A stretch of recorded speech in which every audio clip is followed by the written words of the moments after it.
anybody had told me that thing was going to do anything like it's doing right now, I would have not believed it.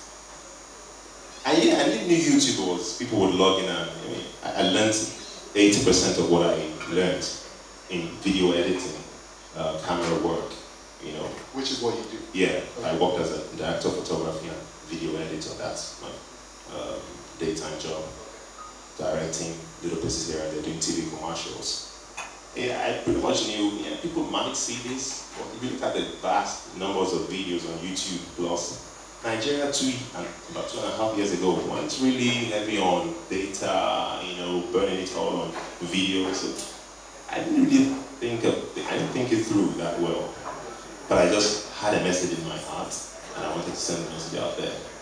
So I didn't say anything weird about it. That was how I lived on a day-to-day basis. My colleagues in the office, we would poke fun at each other, we would make each other laugh. They kept telling me, dude, we should put these things together one of these days and throw it on YouTube. And I'm like, yeah, we should do that, right? It'd be cool, right? That's how you started. That's how I started. Wow, fantastic.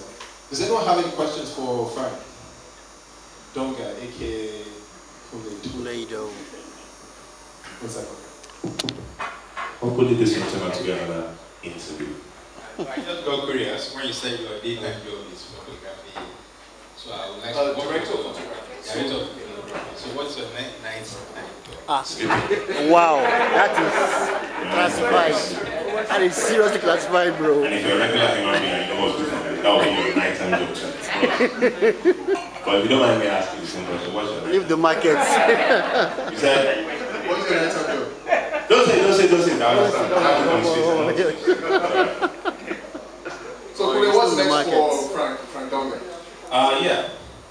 Frank is probably going to, after you are done looking for jobs, at a point in time you are bound to get some kind of a job and try your hands at it.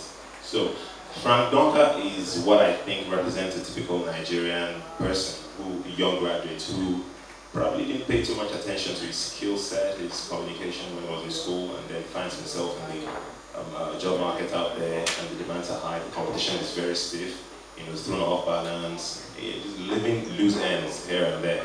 So it's just going to be a continuation of what an average Nigerian person probably experiences right now in the society. Unemployment, not enough salary, we hardly ever get paid enough to make a living, especially here in Lagos. So it's going to be the regular person story, looking for a partner, you don't have money, the ladies out there looking at you like, So you're going to date? Me date? Are you going to have to date or? You mean Frank? Frank. You're right. Hopefully Frank.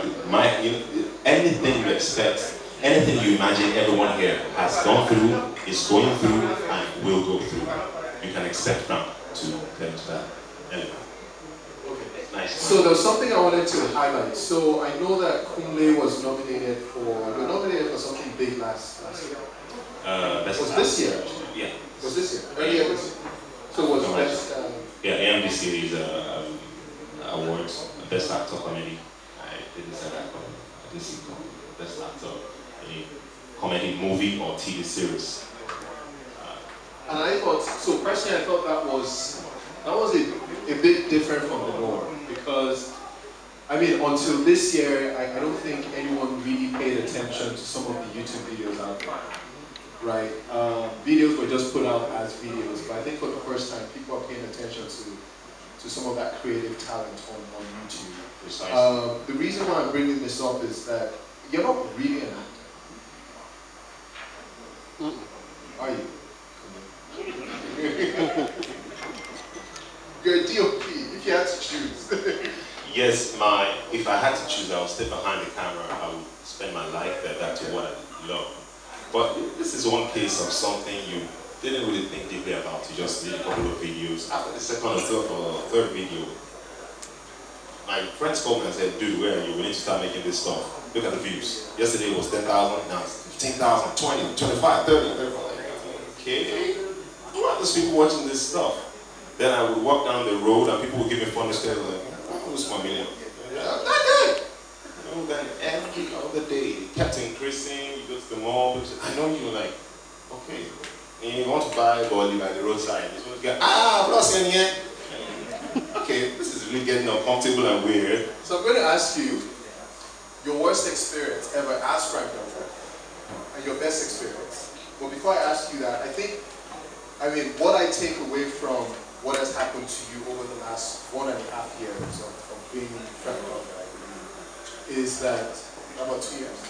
About 2 years. Wow. A little more. Oh, yeah.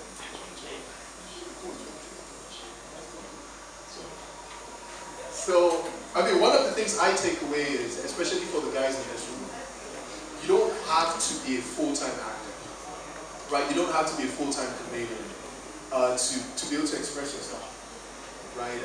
As a matter of fact, a lot of people who will be interviewing later on have full-time jobs. They have their day jobs and they have their night jobs, which is editing videos and recording videos, right? And that's the amazing thing about the platform. So I'll go to my question.